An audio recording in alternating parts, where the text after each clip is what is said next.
Muito bom dia, boa tarde, boa noite. Eu não sei em qual horário que você está ouvindo a este podcast maravilhoso. Nós estamos lendo esse livro incrível, Lugar de Médico na Cozinha, Dr. Alberto. E muito interessante, estamos adorando. E exatamente a leitura desse livro faz parte de um projeto muito maior que é o Saudabilize, onde somos uma comunidade de mulheres visando longevidade e saúde.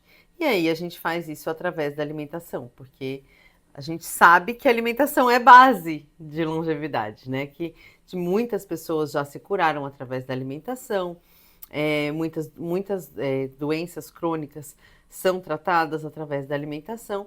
E aí, então, antes que essas doenças crônicas nos aflijam, nós buscamos aqui informações que nos tragam saúde e longevidade. Então, a gente está lendo esse livro incrível, Lugar de Médico na Cozinha, já estamos no capítulo 5. Vamos começar com essa leitura. Só para te dizer um pouquinho sobre o Saudabilize, a gente tem uma plataforma que já temos mais de 300 receitas na nossa plataforma, todas receitas veganas, antioxidantes, desintoxicantes maravilhosas. Estudamos esse livro, temos essa leitura gratuita aqui no Spotify e no YouTube, e nos reunimos uma vez por semana para exatamente fazer o resumo do livro e entender quais os principais pontos e como que a gente pode colocar esses alimentos dentro da nossa rotina, do nosso dia a dia. Temos também a nossa comunidade maravilhosa, onde acontecem muitas trocas gostosas e muitas mulheres que se apoiam. A nossa nutricionista, que responde às nossas dúvidas. A gente tem também um grupo no WhatsApp, onde você pode tirar dúvidas diretamente comigo. Vamos supor que você esteja na feira e você ache ali um ingrediente que você nunca viu. Você pode fotografar, colocar ali no grupo. Drica, como é que eu faço isso? Quero comprar. Sabe? E assim por diante. Ou se você tiver com dificuldade ou alguma dificuldade, você tem ali o meu suporte. É assim que funciona a nossa comunidade Saudabilize. Se você sente de fazer parte, entre em contato com a gente no saudabilize.com.br ou vai lá no meu Instagram ou no Instagram do portal Saudabilize e entre em contato com a minha equipe. Agora aqui a gente começa com essa leitura de hoje que diz: Por que estamos adoecendo? Nunca houve tantos recursos terapêuticos como hoje em dia. Nos países industrializados ou para pequenas parcelas da população de países em desenvolvimento, foram criados excelentes serviços de prestação de saúde e um eficiente sistema de abastecimento de alimentos.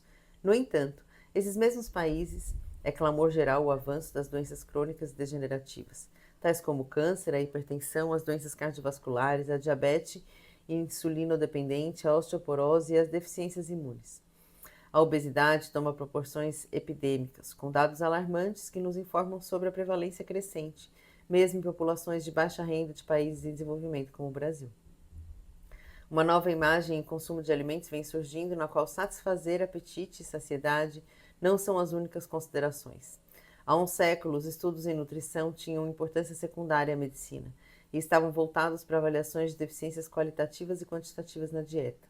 Hoje, no alvorecer do novo milênio, a ciência médica rende-se ao fato de que a nutrição tem impacto decisivo na saúde, na recuperação e na preservação de doenças.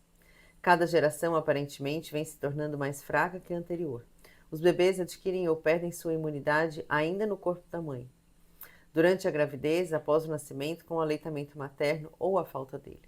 Certos distúrbios autoimunes podem ter início ainda na vida placentária. Torna-se óbvio que desequilíbrios na saúde da mãe resultem em debilidades que vão se transmitindo de uma geração a outra.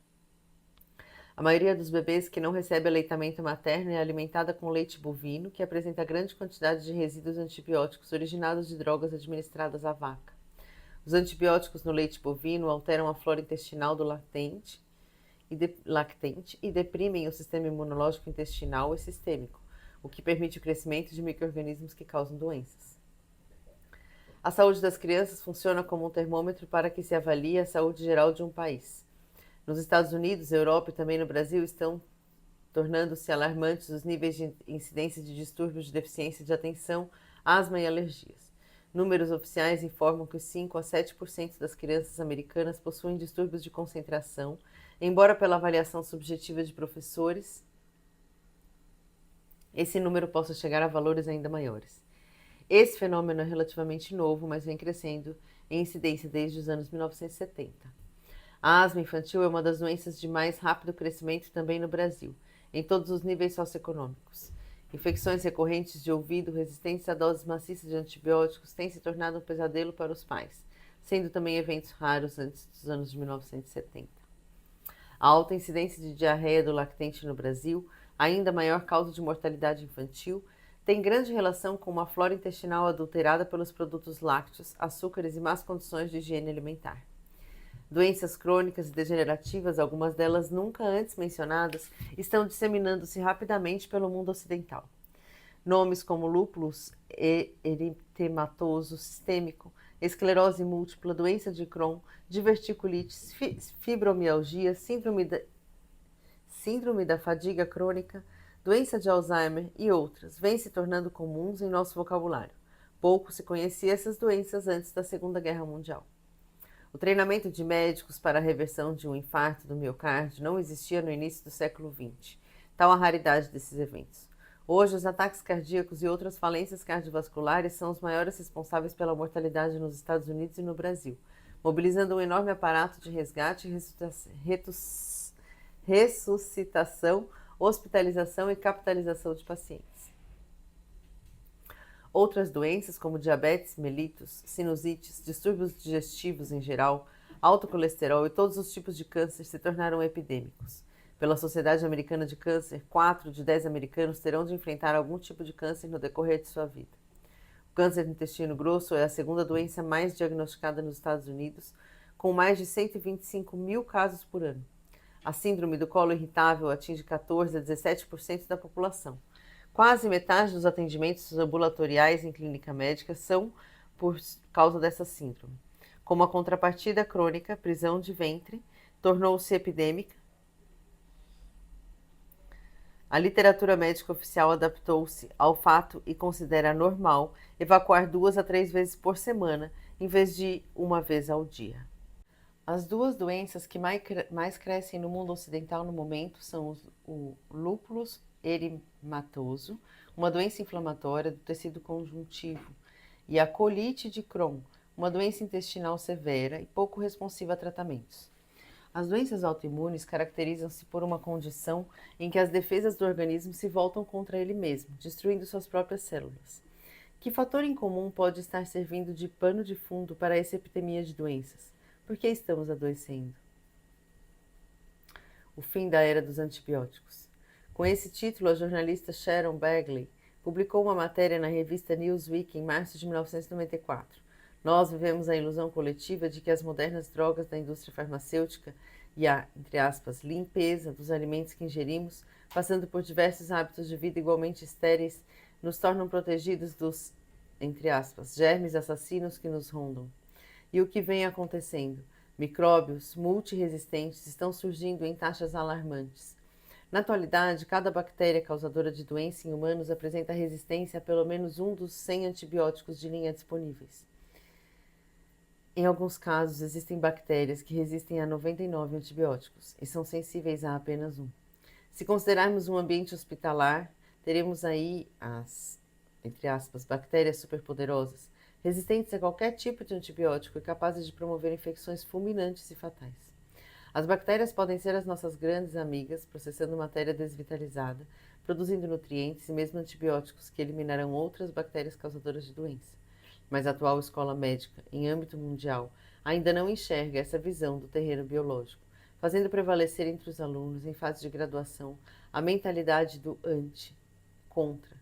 Praticamos uma medicina antibiótica, anti-inflamatória, anti-ulcerosa, anti-alérgica, anti-hipertensiva, antidiabética, antidepressiva e antioxidante. Antibiose significa contra a vida.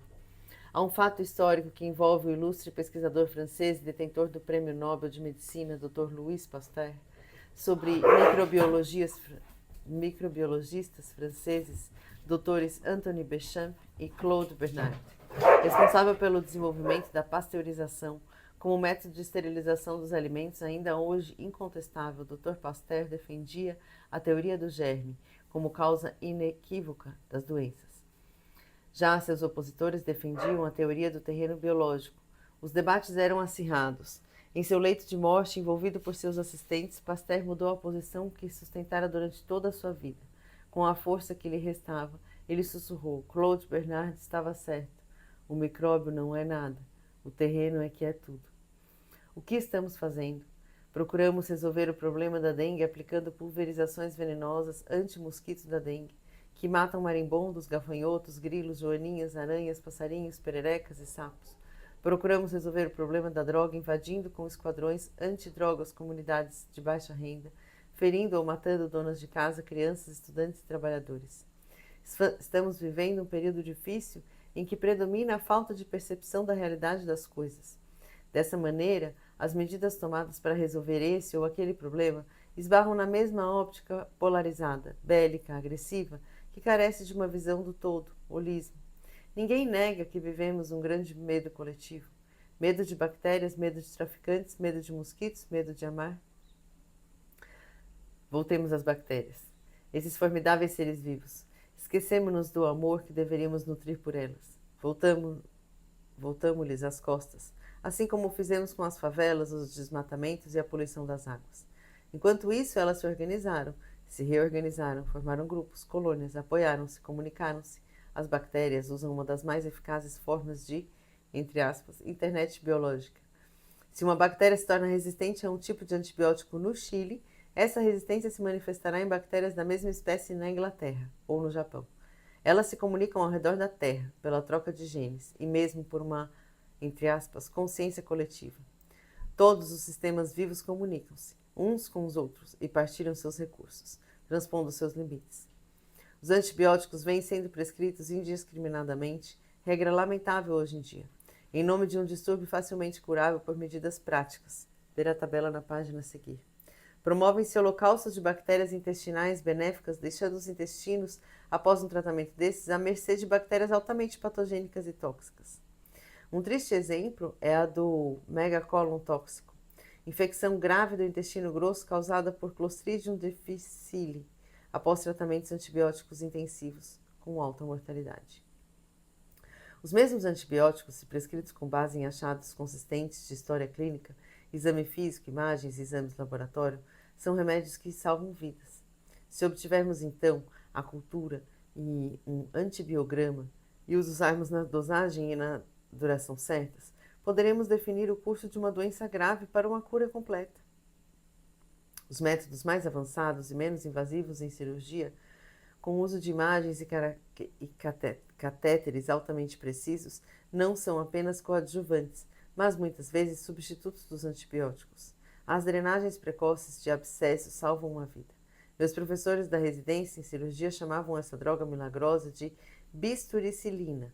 Devemos procurar manter nosso terreno biológico, que são nossas células, fluidos, tecidos e órgãos, limpo e sadio.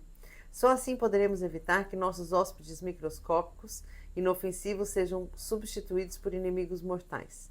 Devemos ter amor pela vida em todas as suas manifestações, e a vida, essa sim, a grande mutante, nos retribuirá com saúde e alegria. Há nesse livro receitas que conduzem a uma sensação de saciedade e profundo bem-estar. Trata-se aqui de alimentar-se de uma forma não inflamatória, não oxidante, não alergena, alcalina, que ofereça os nutrientes necessários a uma plena função mental. É uma forma alimentar que já existiu, mas que se perdeu nos labirintos da história da humanidade. Algumas doenças inadvertidamente tratadas com antibióticos. Então aqui tem uma tabela que diz a doença, qual é o erro conceituado e qual é a terapia apropriada. Diarreia. O erro conceitual é que a maioria das diarreias é de origem viral.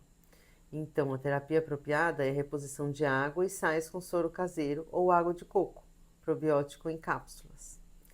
Gripes, viroses, antibióticos não são antivirais. Então, o que você tem que fazer é repouso, água de coco, rica em agentes viricidas e frutas. Gastrite. Aí é o erro. Erradicar o H. pylori com antibióticos e acreditar que dieta em nada interfere. Daí a solução, a reeducação alimentar, limpeza intestinal e alcalinização do corpo, não só do estômago. Dermatites, abscessos. Um exemplo dermático do uso de antibióticos para erradicar uma flora que é natural da pele. reeducação alimentar, aí a solução, reeducação alimentar, higiene celular, intestinal e cutânea. Bronquites alérgicas ou asmáticas têm origem no desequilíbrio das bactérias intestinais. E daí ele diz qual é a solução, seria a reeducação alimentar e respiratória, higiene intestinal. Algumas viroses têm características mistas e evoluem para sinusites, faringites, otites e pneumonia. Assim deixam de ser virais e tornam-se bacterianas. Bom, então aqui assim a gente encerra esse capítulo 2 e hoje é o último capítulo da semana. A gente começa na segunda-feira com o capítulo 3, que ele já vai trazer aqui maneiras de produzir e consumir alimentos.